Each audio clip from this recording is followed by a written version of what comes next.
Improve your writing and your brand with some awesome resources.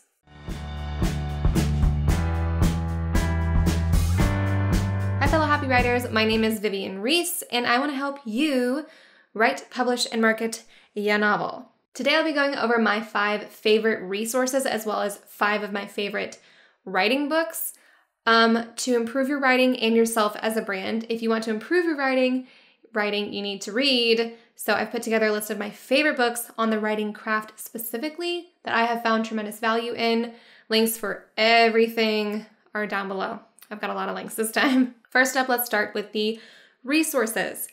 Number 1, probably doesn't surprise you if you know me, is Scrivener. I talk about Scrivener all the time. I love it. It's a writer's best friend. It helps you organize your story. It has a corkboard outlining layout, character spreadsheets. It's got an area for you to do any research that you want, gather all your notes together, the ability to add photos, and then to export to whatever format you need to edit or publish your novel. Although there is a learning curve with the program, it's absolutely amazing and definitely worth your efforts. If you ever have gotten lost in like the mass list of scenes or chapter versions you have using Word document, definitely give Scrivener a try, like Chapter 1, Version 2, Version 3, Final Version, Real Final Version. If you do that, Scrivener might save the day for you.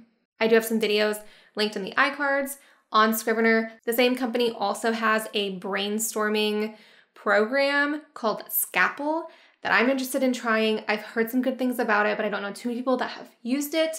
Let me know if you have used it and what you think down below. Comment and use the hashtag #HappyWriter in the next 24 hours to be entered to win an author website audit.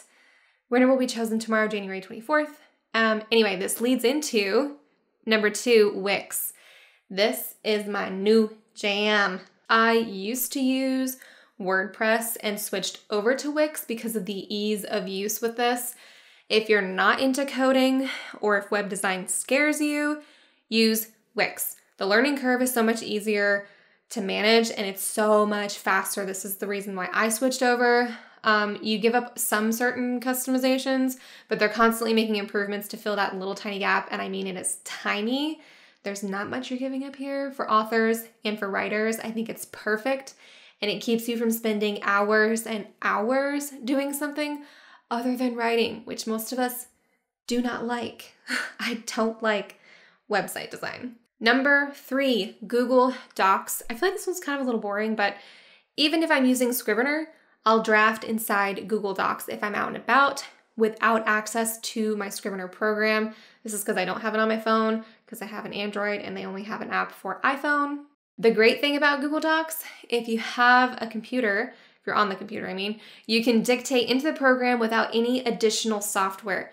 You can do the same on your phone, but it's got on a timer for some reason, which gets annoying, but I love it for the computer. So it's totally free program. You can dictate into it, test that out, see how you like it. You can't use quotations, if that makes sense, but if you're trying to get ideas out there really quick, it is an awesome free tool to use. So you can't say open quote, end quote.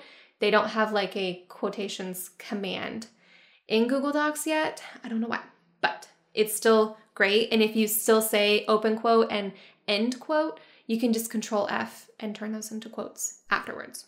Number 4 is NaNoWriMo.org. Until I made my own Gantt charts, self-plug here, that Gantt chart is available in my course. I relied heavily on NaNoWriMo's goal tracker feature to keep track of my word count and my progress. So while my Gantt chart doesn't track your word count per se, it basically gives you a visual of the overall writing process and where you're at. I love Nano's tool to visually see where I'm at while drafting and how much I need to write to meet my goals. So it still sort of shows me a time frame. This feature is available year round. So it does not have to be during November or during the Camp Nanos. You can use it year round for a free little writing tracking tool with graphs and bar charts. All right, the last resource before we get into the books is number 5, Calm, the app. Most of us writer entrepreneur types don't have an off switch.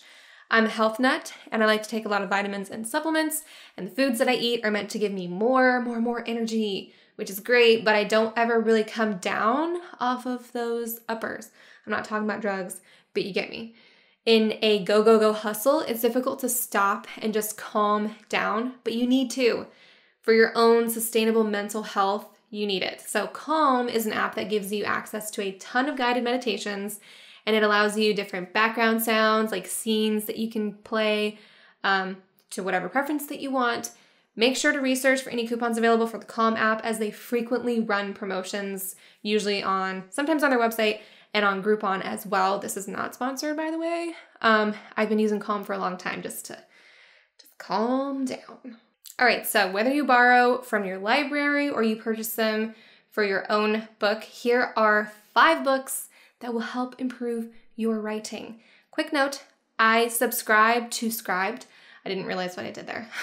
Right now, I think it's $8.99 a month for unlimited access to their library. It's kind of like Kindle Unlimited. And all but one of these books that I'm about to talk about are in that library. I also use it for personal development books, fiction, and now baby books. I do have an affiliate link down below. This is not sponsored by them. I've just been using them for months now and I really like it. They have ebooks and audiobooks, so I've listened to, I think, 2 of these on audiobook. Anyway, on to the books. Number 1, The Anatomy of Story by John Truby. This has made several appearances on my channel. Anna Vera was the first one to introduce it to me. She's the first place I ever heard about it. This is a Bible. It's dense at times, but study it. Take the time to digest each chapter, each paragraph. I promise you, you'll learn things you thought you knew, but you may have been doing wrong this entire time, or your execution was just falling flat. If you're struggling with your current story and you know something is missing, but you don't know what that is, read this book. If I could only have one writing craft book for the rest of my life, it would be this book. It's highly tabbed, and then where the tabs end, I just started outlining or just started writing in it myself because tabs weren't enough. Also, I don't think I said this, but this is like your outlining Bible. So if you're stuck with outlining, check this book out. Another book, let me find it, is On Writing, a Memoir of the Craft by Stephen King. A lot of you have probably already read this one. This is like an oldie but a goodie. This book is also a lifestyle book, so it can kind of help you when you're feeling any self-doubt. Stephen is not, I said Stephen like he's my husband, Stephen King isn't exactly known for cheerful writing, but this book can be a pick-me-up as he chronicles kind of his own rags to riches story. I love hearing or reading about other authors' journeys, so if you need some motivation, pick this one up. Also be warned, there is some cussing in it, but that's just Stephen for ya. All right, next up, number 3 is Plot and Structure by James Scott Bell. This, I feel like it just brings me back because this is one of the first books I ever read when I decided to get really serious about my writing. I went to the library and I checked this out. I checked out a huge stack and this one was at the top of it. It's easy to digest. If you haven't read any of the books on this list, I recommend starting with this one first.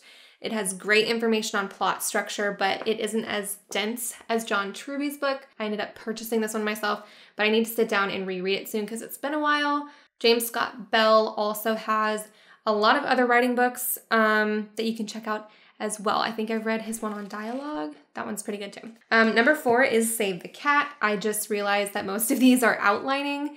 You can kind of see a trend here. I like to outline. This is by Jessica Brody. This one just came out, I think at the end of last year.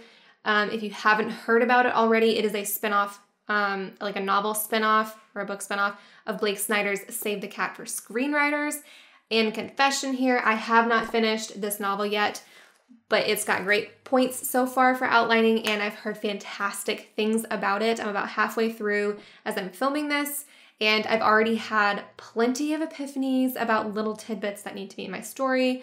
Maybe I was either leaving things out or I accidentally included them, but I didn't really know the impact or the reason behind it. I just accidentally included them. So even if you write great novels, I think it's awesome to have another perspective on the elements of a good story so you have a better understanding of story. I can never have enough of the outlining books. If you have a book you want to recommend, drop it down below. Use the hashtag #HappyWriter, but I love books on outlining. Number 5 is one that I don't have in person. It's called 2K to 10K by Rachel Aaron. It is an ebook, so I don't, just a picture here. I read this one ages ago, and I found it made a dramatic difference in how much I'm able to write in one day. It sort of changed my perspective. While I don't outright suggest you should count your words per hour, I got a little crazy with it and I went too far. I sacrificed quality for quantity for a while, but there's some great wisdom in this book about just getting the words on paper. I'm not somebody who believes in writer's block, and some of the methods in this book are what helped me to really believe that I can just overcome that blank page syndrome. Also, I may have only had a handful of 10K days since I read this. Even if you don't reach 10K, this book should definitely help you get words on paper faster so that you can edit them faster. It helps you push yourself just a little bit. Again, see my video on quality over quantity that I recently did, because this is a balance, but I still really enjoyed this book. All right, that's all I have for you today. Comment down below your favorite resource or your favorite book, and remember to use the hashtag #HappyWriter for a chance to win an author website audit. Winner will be chosen tomorrow, so that's 24 hours. You have 24 hours to do it, January 24th. You can also check out my brand new writing course, Dreamer to Doer, which just launched last month. This course is all about the first steps of finishing and publishing your novel. So basically making the time and having the focus and the motivation to write your book, to get it on the page. The link to the product page is down below, as well as up in the iCards above. Subscribe to this channel because I post new writing videos every Wednesday, and I'd appreciate it so much if you gave this video a thumbs up, because it does help support my channel. I will see you next week when I'll be answering your questions.